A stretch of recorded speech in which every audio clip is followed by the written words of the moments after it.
Hi, this video is designed to give first-time buyers an idea of the kind of mortgages that are available in the market at the moment. The video is recorded at the beginning of April 2011, and it's also designed to give you a feel of the types of costs that would be incurred when you're looking to purchase a property. So I'll start with the costs first of all, just so you know what you need to be looking towards. Okay. Generally, when you purchase a property, first of all, solicitors, you need to shop around. Different solicitors will charge different amounts. They'll also quote in different ways. Basically, the solicitors themselves for a purchase will charge between £400 and £500 plus VAT. But then there's a whole set of fees that they have to pay out on your behalf to register the property with Land Registry, to do bankruptcy searches on the people selling you the property, to do searches with the local council to make sure that there's no disputes with neighbours, there's no environmental health issues, there's no tree in the back garden or dispute about the back garden that you think you're buying but it doesn't actually belong to you. So all in all, you're going to spend about £1,000 on the solicitors plus the various costs. The other main costs that you'll have the cost of paying for a survey or a valuation. They're the same thing. Okay, you have three different types of survey. You've got a basic survey, a home buyer survey, and a full either building survey or full structural. They're often the same thing. There's a slightly different nuance, but they're the same thing. It's the first two you need to think about. The basic survey is done for the lender's point of view.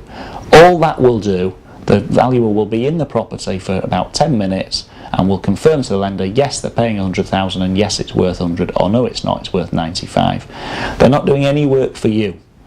So then if there's obvious damp or obvious structural problems, they'll flag it up to the lender because the lender are interested, but it's not of any value whatsoever to you. Now, if you've already lived in a property for 5 years and you're just remortgaging your house, that kind of survey is fine because it keeps the bank happy and you don't need to know anything more because you live there. But if you're buying a new property, the next valuation up is called a home buyer's valuation.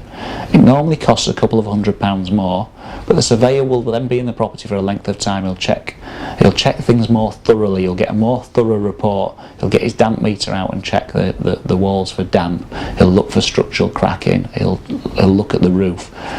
So you get a more detailed report back from a structural survey. Okay. Normally, when you submit your mortgage application, the bank will want to send their valuer anyway, and they'll charge a fee for this, probably in the region of £350 to £400. It depends on the value of property you're buying. So normally it works out best if you want a home buyer's report, the next one up, that the bank's valuer, while they're there, do that for you as well, and your mortgage broker can arrange that for you. Occasionally, if the bank are offering a free valuation for some reason, a free basic one to get your business in, then it's worth buying the structural surveyor and paying for that separately rather than getting the bank's valuer to do it while they're there, and that would cost about £250 for a separate report. So again, if you speak to your mortgage broker, they'll be able to give you some advice on that, and Mortgage Insight can definitely give you advice on a good local surveyor who can do that work for you if you're not getting it done through the mortgage. Okay, but back to costs. You've got £1,000 for your solicitors, roughly £500 for your survey, give or take £100 depending what type of survey you need. If it's a brand new property, you maybe don't need the home buyer survey, but otherwise we would strongly recommend it. Okay, your only other costs really are probably your broker fees. Your mortgage broker is going to want some kind of fee for the work that they do for you. We're bound to say this because we are a mortgage broker, but we'd strongly recommend using a broker. If you go into a bank on the high street, that bank can offer you the best of their 20 deals they've got available. If you go into 5 banks, you've got the best of 100 deals available.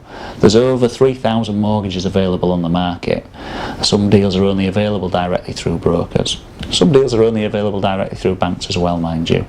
But speak to your broker. They can look at all those details and they can find you the best possible deal for your specific situation. That's the important thing. Everybody's scenario is different. That's why there's so many different mortgages, to meet everybody's different types of needs.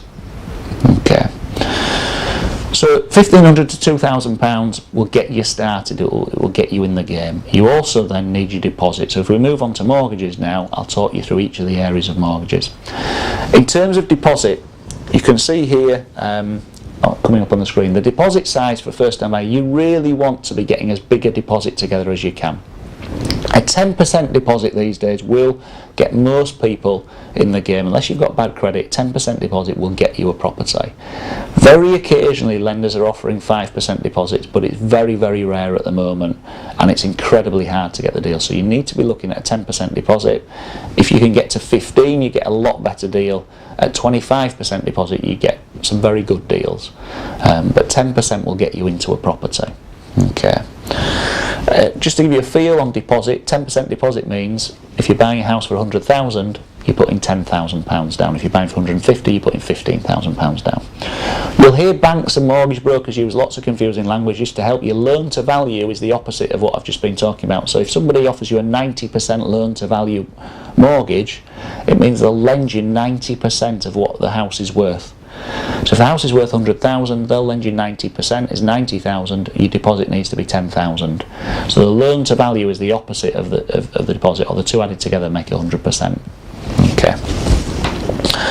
Vendors gifted deposits. Occasionally we get more than occasionally we get asked about these. A vendor keen to sell the property will say, we'll give you 10,000 towards your deposit. People selling new houses, builders quite often do this. Okay. The difficulty from a lender's point of view is they wonder whether that 10,000 is a genuine discount or whether the house is actually worth 100. They've said they'll sell it for 110 and given £10,000 worth of discount. So first of all, be sure that that is a genuine discount they're offering. Secondly, there are quite strict rules with this, and lenders, because of what I've just said, are quite cautious with their lending on vendors gifted deposits. So get the details to your broker. You'll probably need to put at least 5% in yourself on this kind of deal, but maybe 10% still anyway. But get the details to your broker, he can have a look for you. You don't have to have had a mortgage before. First time buyer mortgage means exactly that. It's because you're a first time buyer. Okay. A first time buyer mortgage is the same in all of the ways as a normal mortgage. So you just need to look at mortgages for purchases. Okay. You're purchasing a property, you need a mortgage for purchase. Occasionally there's better deals if you're first time buyer, but very, very rarely these days. It's just mortgages for purchases. Arrangement fees versus cheaper rates. You can see on the screen. Now, banks deliberately try and confuse, or they deliberately try and promote to different types of people. Some people have been told, get the cheapest possible interest rate, whatever you do. So clients will walk into the branch and they'll just look for the cheapest rate regardless of the fees that go with it. Other people have been told, pay as little fees, don't pay any fees, they shouldn't charge you fees. So they go for the cheap fees, but then the interest rate's a lot higher. The bottom line is that interest, valuation fee, solicitor's fee, arrangement fee, they're all the same thing, they're all a charge that you're going to have to pay. What you want to do, if you're looking at a 3-year fixed deal or a 3-year tracker or a 2-year one, you look over that time frame. So let's take the 3-year fixed, you look over the 3-year period, and you look at what you're going to pay over that 3 years, all the fees at the beginning plus the interest over the 3 years. You then compare that with the next deal, all the fees, all the interest you're going to pay. A broker's job is to compare that across 3,000 deals for you very quickly and let you know which is the overall best deal. If the arrangement fee is £5,000 but the interest is 0, that's probably going to end up better than one with no arrangement fees and the interest at 4%. Okay, so, but you don't know till you've calculated exactly, and it varies depending on how much money you're borrowing, because that means the interest payments are different amounts. So get a broker to work that out for you and work out whether it's worth paying arrangement fees or not. The arrangement fees can normally be added. Okay, so you're not physically paying them, but you do pay them in the long run, so they have to be considered and taken into account. You want the cheapest overall cost, that's what you're asking for. What's going to be cheaper overall over the 3-year period or over the 2-year period of the discount? Okay. You'll get asked, do you want a fixed rate? Do you want a tracker rate? Okay, do you want a variable rate? Again, don't worry too much about these things at this point in time. If money's tight, or likely to be tight, you're buying a house for the first time, go for fixed. It will give you peace of mind. Fixed for 3 years, it'll give you peace of mind for the first 3 years. You can get the house how you want it. You're never going to be worried about the rates going up. Okay. If you've got quite a lot of money coming in and money's not a worry, a tracker rate at the moment might be slightly cheaper than a fixed rate. So you might choose to go to tracker, but you're gambling, because if the rates go up, you'll end up paying more for your mortgage, and you can't change that. Okay. So I would say, if you're being cautious, being careful, look at fixed rates to start with, maybe for 3 years. You don't want to fix for 5 or 10 years because the odds are you'll want to move house or something will change in your life. It's very rare that people's lives don't change over a 5-year period. So look at a 3-year fixed, 2 or 3 years, and work from there. In terms of credit history, you need to make sure that you've got a good sound credit history. If you've got county court judgments, you've got defaults, the effect of this is either lenders won't lend or lenders will want you to have a bigger deposit. You're likely to need 20%, 25% deposit. It's very important to get your credit file. On the bottom of the screen you can see a website, www.experian.co.uk.